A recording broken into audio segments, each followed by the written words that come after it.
My mom said, let's take a break this Christmas without kids. I understood. Until I saw photos of their house full of people, including the nephews of my sister's new boyfriend. I just took a photo of the $12,300 gift and sent it to my dad with a note. I don't think you need it anymore. 40 minutes later, my dad knocked on my door with. It was one of those moments where I didn't even know what to say to my kids. I just stood there in the kitchen holding the phone after my mom hung up, trying to come up with something that wouldn't make them feel rejected. How do you explain to a 3-year-old and a 5-year-old that grandma and grandpa don't want them around for Christmas? Mom had said it like it was no big deal, that they were thinking of taking a break this year. No kids this time, just quiet and cozy, she said. I didn't argue. I just nodded even though she couldn't see me, but it felt awful. I was still in the middle of decorating gingerbread cookies with the kids. They were covered in frosting and excitement. I could already hear them talking about seeing Nana's tree. I waited until they were in bed before I cried. I had been saving since August. No vacations, no new clothes, just a second job and endless budgeting. All because my dad had mentioned a few times that he wished he had a slightly newer car. His current one rattled like a shopping cart. So I found a decent 2014 Civic. Clean, reliable, just within reach if I stretched. I bought it as a gift for both of them. Parked it in a friend's garage and wrapped the keys in a box with a photo of the car. It was supposed to be a huge surprise. I wanted them to feel proud of me.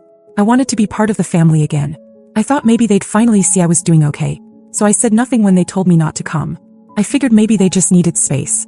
Maybe it was nothing personal. Until Christmas morning. I made pancakes for the kids. We opened gifts. I kept smiling even though it felt forced. Then just afternoon I opened Facebook. And there was my parents' living room full. My dad in a Santa hat. My mom laughing near the tree. My sister with her new boyfriend Sean. And 2 teenagers I didn't recognize. Later I found out they were Sean's nephews. So, not even family. But they were invited. I looked at the photo for a long time. Zoomed in. One of the nephews had his arm around my dad like they were old pals. That's when I took a photo of the Civic. Clean silver, still smelling new. I texted it to my dad with one line. I don't think you need it anymore. 40 minutes later, someone was banging on my front door. I waited. Let the knocks come and go for a full minute while I cleaned up the kids' toys from under the tree. My hands were shaking, not from nerves, just something else. Something cold and sharp. When I finally opened the door, I saw exactly what I expected. My dad stood there, red in the face, not from the cold.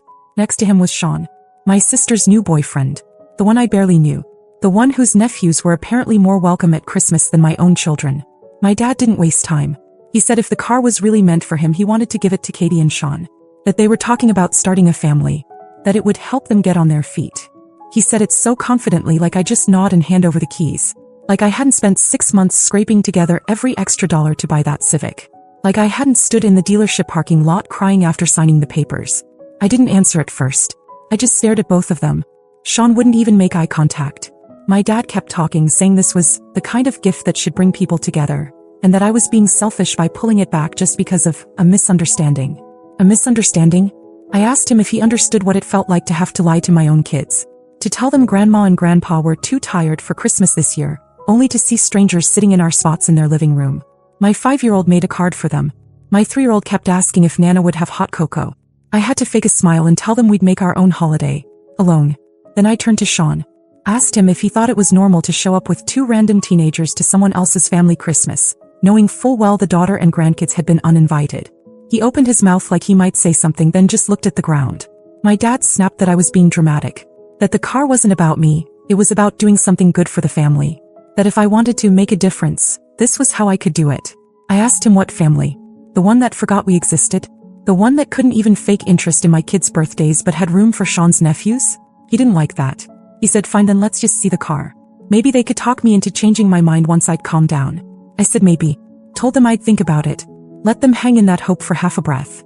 Then I said no. I told them the gift wasn't theirs anymore. That I didn't owe them anything. That they needed to leave. No. They both stood there like they couldn't believe it. Like I was supposed to be the quiet one. The easy one. Then I closed the door. The knocking came back almost immediately, louder this time. I stood behind the door and told them through the wood that if they didn't leave, I'd call the cops. I didn't raise my voice. I didn't cry. I just said it. I watched them walk off through the peephole. My dad was still talking, arms waving. Sean followed behind him in silence. I really thought that would be the end of it. The next morning, I took the trash out before the kids woke up. Walked around to where the Civic was parked. Both of the rear tires had been slashed. I saw it right away. I was taking out the trash early the next morning, still half asleep in my hoodie and slippers when I spotted it. The Civic was slanting just slightly off balance. I walked closer, still hoping it was nothing. But there was. Both rear tires, clean slashes, almost surgical. Not some slow leak, not a nail from the road. Someone had done this. And it wasn't just the damage. It was the message. I stood there for a long minute, quiet. No one around. The lot was still. It wasn't just about the tires. It was about punishment. For saying no. For keeping something that apparently, in their eyes, never really belonged to me to begin with. I didn't call the police. What would I even say? I didn't have proof. Just an ugly hunch that my own father or Sean or both had something to do with it. Or maybe they just said something loud enough around someone stupid. Either way, it happened because I drew a line. The tow cost $140. The new tires set me back another $420. That was supposed to be January's groceries and gas. I didn't tell anyone. I just took care of it. Always do. That's the thing they never seem to get. I figure it out even when I shouldn't have to. That night, after the kids were asleep, I sat at the kitchen table with an old notebook where I write down every expense. I added the tires under car emergency and didn't bother labeling it as revenge. It didn't matter. I knew what it was. And I knew it wouldn't end there. A few days later, I drove over to my mom's house. I didn't call first. Just showed up. She answered the door like I was a stranger selling windows. Didn't ask about the kids. Didn't even ask how I was. I asked her flat out if she knew what happened to the Civic. She acted confused, then shrugged and said, "Maybe someone in your neighborhood has it out for you." That was it. Not even a pretend concern. Just cold indifference. So I left and drove to my dad's. He opened the door but didn't step aside to let me in. I asked the same question. I mentioned the slashed tires. He gave that tight, smirking shrug he does when he wants to look innocent without saying a word. Then he said, "Maybe this whole car thing wasn't such a good idea after all." And laughed. That laugh went through me like a blade. I didn't say anything else. Just turned and left. On the drive home, I started thinking of every birthday they forgot, every call they didn't return, every family photo I had to take myself. It built up like pressure in my chest. I realized I had to stop pretending they cared. New Year's came and went. I didn't reach out. I didn't post anything. Just stayed quiet. But 5 days later I got the call. My dad had been in a wreck. Nothing life-threatening but serious enough. He'd rear-ended someone on an icy back road in his old car. And that's when it came out, he'd forgotten to renew his insurance back in November. The other driver was pressing charges and he was on the hook for everything. When I got the call, it wasn't from my dad. It was from Katie. That alone was unexpected. She hadn't spoken to me since the car incident, hadn't so much as liked a photo of my kids in over a year. Her voice was weirdly calm, like she was holding something back. He said Dad had been in an accident. That he was okay, no one was seriously hurt. But then she mentioned something else. He had been on his way to meet a woman. Not my mom. Some woman he'd been talking to online, apparently for months. My mom didn't know yet. I just sat there silent, letting it all sink in. My dad, the man who gave me grief for being a single mom, who said my life was messy, had been sneaking around behind my mother's back. And now, on his way to meet that woman, he'd wrecked his car, and he'd let his insurance lapse. It wasn't just a mess. It was poetic. I didn't ask Katie why she was telling me all this. Maybe she thought it would make me feel something. Maybe she expected me to offer help. But I didn't. Later that afternoon, he showed up at my door again. This time without Sean, without attitude. He looked tired. His jacket was soaked from the slush outside, and he didn't say anything for a full 10 seconds. Then he asked me for help. Said the other driver was already asking for compensation. Said his savings wouldn't cover it. He needed help covering part of it, and if I still had the Civic, maybe I could loan it to him, at least temporarily. He tried to phrase it like it was practical. Like I was just being stubborn before and now it was time to move forward. I asked him if my mom knew about the woman. His face changed instantly. He didn't answer, so I kept going. I reminded him how he mocked me for being alone. How he said I was too sensitive for feeling left out. How he said my kids were too loud, too slow, too much. I asked him if he wanted me to teach him how to come up with lies for his own wife, the way I had to make excuses for mine to cover up his actions. He stood there silent. Then I smiled and told him I'd think about it, that I might be able to help him. I watched him start to hope. Then I told him to leave. His mouth dropped open. He asked if I was serious. I didn't repeat myself. He stood there like he expected the keys to just appear in his hand. And when I closed the door, he didn't knock this time. He just stood there for a minute, then walked off into the snow. Felt like breathing for the first time. The decision to stop paying for Katie's beauty course came to me like a switch flipping. No hesitation, no guilt. Just clarity. I opened our last transaction thread and sent her one short message. "You'll need to handle next month's payment yourself." She saw it immediately. Red receipt popped up within seconds. No reply. For about 2 hours. Then the call came in. I ignored it. She called again. Then came the text. I thought you supported me. I thought you wanted us to succeed. Not me. Meeting her and Sean. Maybe his nephews too, for all I knew. That one word made it clear. She wasn't just taking from me anymore. She felt entitled to it. Like I owed her the same way I apparently owed my dad that car. I didn't answer. I just left her on read. The next day my mom called. I was halfway through folding laundry. I let it ring. She left a voicemail. Said she was worried and hoping we could talk this out. I didn't return the call. But she tried again the day after. This time I answered. I needed to hear it. To make sure I wasn't imagining the whole thing. She got to the point faster than I expected. First she asked if I had spoken to Dad. I said no. She paused, then asked if I had any idea who the woman was. That's when it hit me, he hadn't come clean to her. She'd found something and was looking for confirmation. I didn't give it. He switched gears quickly. Asked if I really wasn't helping them with the car issue. That my dad was stressed, and the whole thing had spiraled. That this wasn't the time to hold grudges. I told her I didn't think of it as a grudge. I thought of it as finally understanding where I stood. I reminded her how she told me to keep the kids home this Christmas. How there were strangers in their place. How no one asked how they felt about it.